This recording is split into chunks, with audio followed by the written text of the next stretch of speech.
Olá, eu sou o Bira e vou te contar um caso pra lá de complicado.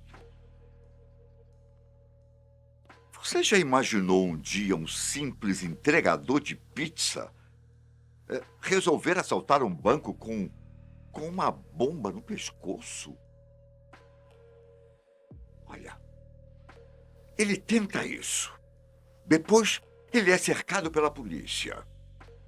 Esse entregador afirma que foi forçado a cometer o assalto e que tem que finalizar uma caça ao tesouro para encontrar as chaves que finalmente vão libertá-lo. Parece roteiro de filme, não parece? Mas a verdade é que essa história aconteceu na vida real e é considerada uma das maiores investigações policiais dos Estados Unidos.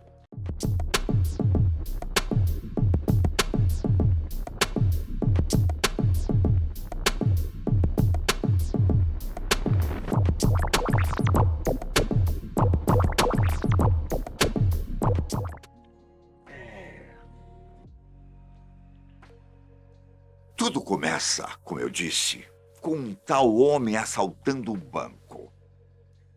Era dia 28 de agosto de 2003, quando Brian Wells, vestindo uma camiseta branca de marca Guess, entrou no banco enquanto segurava uma espécie de bengala.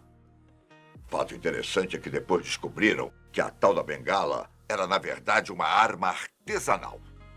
O banco ficava em Erie, estado da Pensilvânia, e Brian inicialmente parecia um cliente qualquer, exceto por um grande e estranho volume que ele tinha no pescoço. Brian caminhou até um dos caixas e entregou um bilhete, informando que precisava de 250 mil dólares em uma bolsa. O bilhete também dizia que ele tinha uma bomba no pescoço e que explodiria caso não recebesse o dinheiro. O bilhete, que se referia a Brian como refém de bomba, parecia ter sido escrito por outra pessoa e indicava exatamente o que o atendente do banco tinha que fazer até entregar o dinheiro nas mãos de Brian. Depois de ler o bilhete, a moça que estava no caixa disse que não havia aquela quantidade de dinheiro no banco. Brian, então, pegou toda a quantia que havia no caixa, algo que dava em torno de 8 mil dólares. Depois, o suposto assaltante saiu do banco e logo a polícia foi acionada. Enquanto isso, Brian seguia algumas instruções que o direcionaram para um estacionamento bem perto do banco. Foi quando as coisas começaram a ficar estranhas. A polícia encontrou Brian no tal estacionamento e ele ficou cercado. Como tinha uma bomba no pescoço, os policiais mantiveram distância enquanto tentavam convencê-lo a se render. Brian disse que ele, na verdade, era uma vítima e que pessoas tinham colocado uma bomba no seu pescoço e o forçado a cometer o assalto. Além disso, ele insistia que precisava seguir uma espécie de caça ao tesouro para encontrar as chaves que o libertaria do explosivo. Enquanto esperava o esquadrão antibomba chegar, Brian insistiu que precisava ir e que os policiais tinham que ajudá-lo. Caso contrário, o pior poderia acontecer. Ele se sentou no chão e implorou para que alguém o ajudasse. Mas seus pedidos não foram atendidos. Conversa vai, conversa vem, e quando ninguém esperava, bum! A bomba explodiu no pescoço de Brian Wells, abrindo um buraco em seu peito. Claro, o matando. O mais bizarro de tudo isso é que a cena da explosão foi filmada. Inclusive, havia algumas equipes de televisão no local. Nesse momento, ninguém sabia o que exatamente estava acontecendo. Brian era um lunático e tinha inventado toda aquela história para tirar sua própria vida. Será? Ou realmente tinha sido obrigado a fazer o assalto? A polícia tinha muito trabalho pela frente.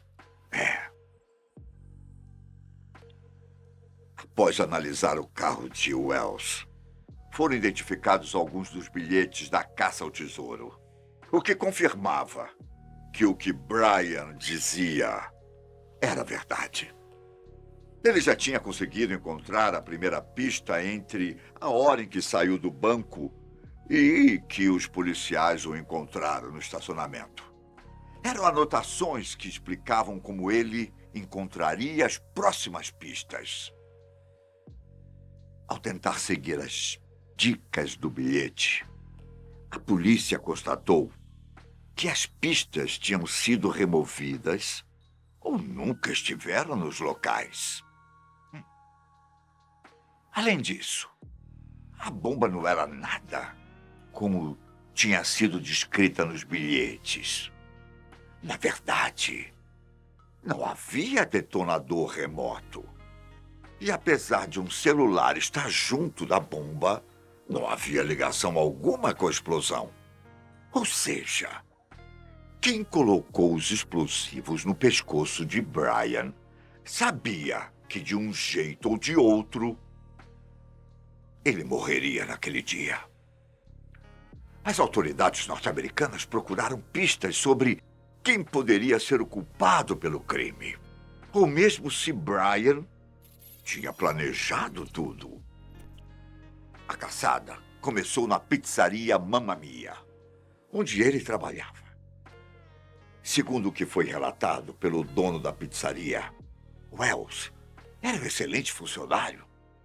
Trabalhava com eles há 10 anos e só tinha se atrasado no dia em que seu gato morreu. No dia do crime, alguém pediu 2 pizzas para que fossem entregues em uma estrada na periferia da cidade. Apesar de estar no fim do turno, Brian foi entregar o pedido.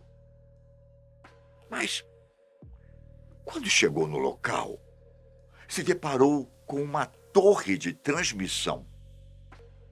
O que aconteceu nessa torre de transmissão permanece um mistério. Mas era curioso que ali perto havia a casa de um homem chamado Bill Rothenstein. Ele até colaborou com as investigações, mostrando os lugares próximos da sua casa. Inicialmente, Bill parecia apenas um homem normal que morava perto do lugar onde Brian teria ido entregar as pizzas antes de tudo acontecer. Só que menos de um mês depois da bomba matar Brian, Bill ligou para a polícia e disse que tinha um corpo congelado no freezer da sua casa. Pouco tempo depois, ele estava preso. Bill disse aos policiais que tinha até pensado em se matar e que chegou a escrever uma nota pedindo desculpas às pessoas que o amavam, identificando o corpo como sendo de um homem chamado James Roden e dizendo que ele não o matou e nem participou de sua morte. O mais curioso é que no começo da nota estava escrito as seguintes palavras: "Isso não tem nada a ver com o caso Brian Wells." Neste momento, a polícia tinha algumas pistas, porém, ainda faltava muito para conseguir montar esse quebra-cabeça. Afinal, quem era o homem que estava congelado? Quem o matou? O que esse caso tinha a ver com a explosão de Brian Wells? Eram muitas questões que precisavam ser resolvidas. E talvez Bill tivesse todas as respostas. Nos dias seguintes, Bill explicou à polícia como um homem morto foi parar lá no seu freezer.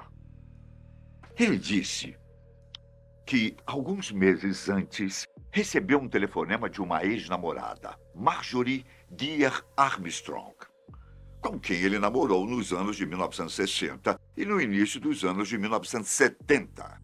Marjorie disse a ele que atirou nas costas do seu namorado, James Roden, por causa de uma discussão. Ela precisava de ajuda para remover o corpo e limpar a cena do crime.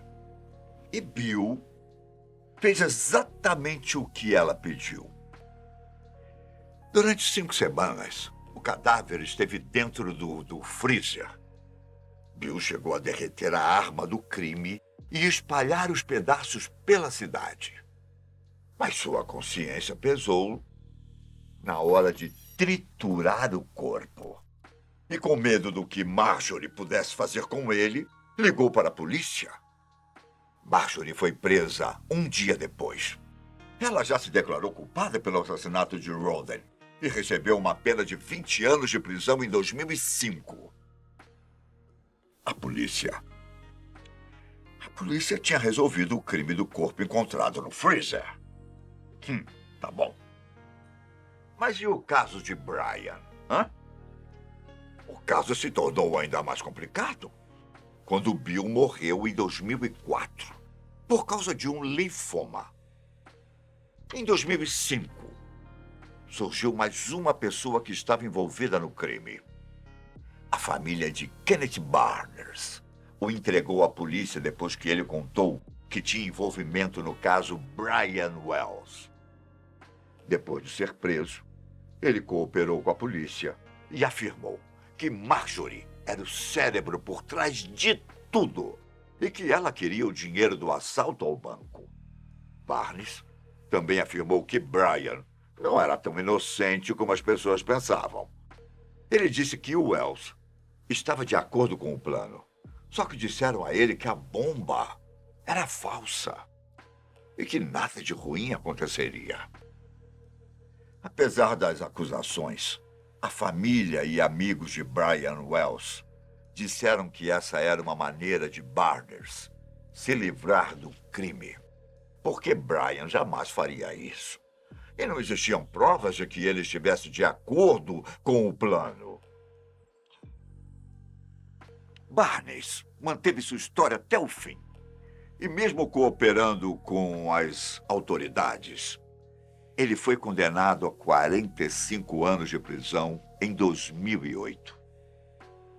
Já Marjorie, que sempre se apresentava desequilibrada nos tribunais, tentou alegar doença mental, mas o júri a condenou à prisão perpétua pelo assalto. Ela morreu de câncer na prisão em 2017. Em teoria, o plano inicial de Marjorie era o seguinte: ela precisava matar seu pai para receber uma herança. Mas como não queria sujar suas mãos, precisava pagar um assassino de aluguel. Como ela não tinha os $250 mil para pagar o crime, ela decidiu que assaltar um banco resolveria o problema. E foi aí que Brian Wells entrou na história. Afinal, Marjorie era realmente a mentora por trás dos crimes. Alguns investigadores acham que Bill poderia ter planejado tudo, enquanto outros acreditam que Brian era sim culpado, mas foi enganado por seus cúmplices. Pelo fato de Bill, Brian e Marjorie terem morrido, a única pessoa que ainda podia fazer uma declaração reveladora era Barnes. Mas ele também morreu na prisão em 2019. Então, a teoria mais aceita é que Brian realmente era uma vítima. Mas tudo pode passar de uma grande mentira. Confuso, não é? E vocês? O que acham? Bom, escrevam o que vocês acham. E nos encontraremos em breve. Até mais. Eu vou trabalhar. Gostaram da pintura? Ficou bonito. Tchau.